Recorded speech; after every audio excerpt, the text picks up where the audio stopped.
Hello and welcome to the Philippines. Welcome to this channel. Today I'm going to tell you a little bit about the good experiences and the less than good experiences that I've had vlogging here on my channel, Amazing Philippines. Real briefly, and anyway, first of all, I want to thank each and every subscriber, each and every viewer. I'm amazed that this many people find my content entertaining or useful to listen to. So appreciate that, and appreciate the likes and the discussion in the comments, the shares that I have. Quite a few of you shared the videos with other people, and so anyway, appreciate that. And like I just passed 1,500 subscribers, and I thought it was amazing when I first reached over 400. Anyway, I presently have, and I started this vlog just about a year ago in March of 2016, and I've got about 131 videos up, counting this video. That averages out to about 3 a month, or not quite 3 every week. It surprised me that I'm putting up that many, but that pretty much is my goal, to put up 2 to 3 every week. And it does require some time. Number one, I get up in the morning and I've got comments. I spend about an hour many times answering comments, responding to comments. I spend some time watching other vlogs, a little bit of that. I spend some time planning my next video. I do have just a little bit of a life outside of the vlogosphere that is YouTube. Not so much, but I do spend a little bit of time doing other things also, depending on the day, of course. Now, one of the best experiences that I have had is just the rapport that I've developed with several viewers, several subscribers, and just the online friendship, I guess. I've met a couple of these guys that have come to town, and we met one yesterday, him and his wife. In fact, they built a house just north of me, maybe 6-7 kilometers or so, up in Talamban. And we met for about 2.5 hours over here at a restaurant in IT Park.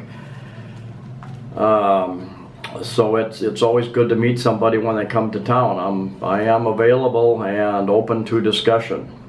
But I did want to mention, one of the first people that really took interest in my vlog and started commenting on a regular basis. He's known in many other vlogs also. He comments on many other Philippine expat videos.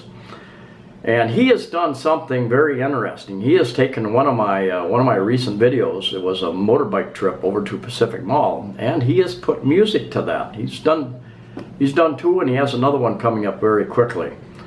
And I will put a link to those music videos of my motorbike ride at the end of this video. There will be a couple little boxes where you can click on and takes you to other videos. And he's got basically he does music videos, jazz, and a number of other genres. He reaches out into different areas. And his name is Katabatic. Katabatic, you've all heard of him before, probably. I've mentioned him a couple times. But I will put a link to that. The music video of the music that he's put to my motorcycle bike ride. And many of you might find that interesting. Now, on the opposite side of that, you occasionally get, very rarely in my case, because I really don't get involved in the personal attacks and those types of things. Very rarely do I get just a nasty comment, and I usually most times I just remove it right away. But one thing I will say, in answering comments, it's getting more and more difficult to keep up with those things. YouTube does not have a 100% effective notification program. They do notify you. They've got a list of comments. There are times I go and there's the comment, I click on it, it's supposed to take me to the video and to the comment. and I can't find it. I make a couple attempts that I can make through the YouTube site to try to chase down different comments, and I can't find the comment. So it's not that I'm ignoring a comment, it's that I can't find it. There are other times where you go down several levels. You comment to somebody else's comment, and there are a number of other comments in there also, and comments to comments to comments. And it becomes, I would say, very difficult, if not impossible, to keep up with those, because you don't get the regular type of notifications that take you to those types of things. So keep that in mind. I'm not trying to ignore anybody. One of the problems with YouTube videos is that, especially when you put information out, there's no way to update it. That information is out there, and you can't update the video unless you put out a new video. And because of that, I have a goal to put up a website here by the end of March. And I own a number of domain names and websites, and I'm going to take one of those names, and I'm not sure which one I'm going to use yet. It does not have the word Philippines in it, but I'm going to turn that into more of an information type place where you can go to for more up-to-date information. That will link back to different videos also. Another thing I wanted to mention is watching other people's vlogs, other expats' vlogs. I do watch a number of different vlogs, and there comes a point in time where you just run out of time. You can't keep up with your own videos and the editing that's required, with the comments, with keeping up with all the other vlogs and commenting on those vlogs. So the more and more I get involved in this, I find I just don't have time to follow other people's blogs nearly as much. Now, there's another reason why one might not want to watch a lot of other people's vlogs. I was a little bit involved in the photography industry, always had an interest in it, and I read a lot of the magazines and the forums and blogs. And what happens there is if you put your pictures or videos up for critique by others on some of these sites, it doesn't take very long. One will come out and say, well, you're copying so and so, you're doing this just about the same way so you're copying this person. The same thing could happen with video vlogs, expat video vlogs. Because I now don't have the time, I don't know if someone else, I do a vlog about relationships, for instance. I don't know if 10 other expat bloggers have done a vlog about relationships and covered many of the same topics. If I go to a mall or a hotel or something and do a review, I don't know if 10 other bloggers have also been there in the last month and put out a video. So I can't be accused of copying somebody else's style.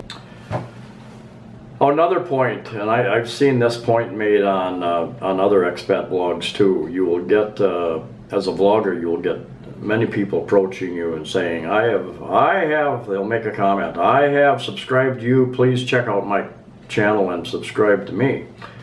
And they're usually completely unrelated to what you're doing, the type of thing that you would normally watch, but say, let's help each other. There's one person who has several times asked me, well, join our club, we're vloggers helping vloggers. And you go to some of these people's vlogs, and maybe there's 100, maybe they have 100 they've subscribed to 100 channels in the last day. And their comments on each and every one is, I've subscribed to you, please subscribe to me. And you go to that person's vlog, and same thing, they've got 100 people, please, I've subscribed to you, please subscribe to me.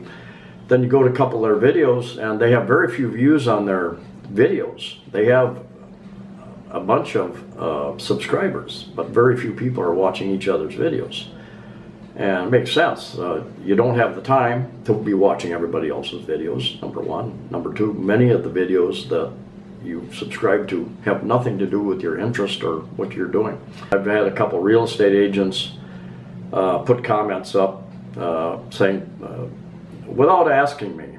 So they're trying to advertise on my channel without talking to me first and asking if they can.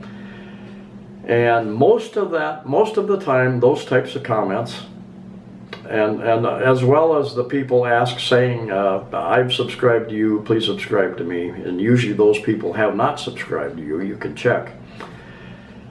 Most of those comments have been flagged by somebody else a week or a month or many months earlier, and they go directly to the folder that's called, I think Google calls it, YouTube calls it, probably spam, probably junk, and you can go there and you can review them. Now, many months ago, when I only had about 450 subscribers, I asked myself the question, is this really something I want to be doing? It's starting to take up a lot of my time.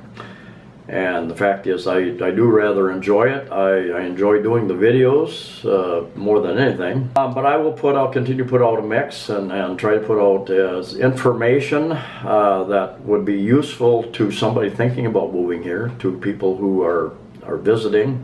And one point everybody seems to be interested in is, how much money can you make doing YouTube videos? Well, I will tell you that I am not making any money yet. I have not. YouTube has a policy that you need to make, I think, $100 in a month or within a 30-day period, something like that, before they will pay you. And I think I'm averaging right now today, because I've had some. In fact, the last couple videos I had up, I had more views than many of my videos, and I think it bumped me up to about $74, but you don't get paid. That can go up and down. That can go down to 40, can go back up to 50 or 60, whatever. You need to get over 100 within a month or a 30-day period before they will pay you. So I have not made any money in the last year that I have been vlogging. Hopefully within the next 6 months I will reach that threshold, and with the added subscriptions, with the added views, and that type of thing. So anyway, I really do appreciate everybody who tunes in and views these videos, and who likes and subscribes and shares the videos. So I will try to, my goal is to put up better quality, more information, better quality information. So anyway, thanks for watching, coming along. Please like, please share, please subscribe, and we'll see you next time.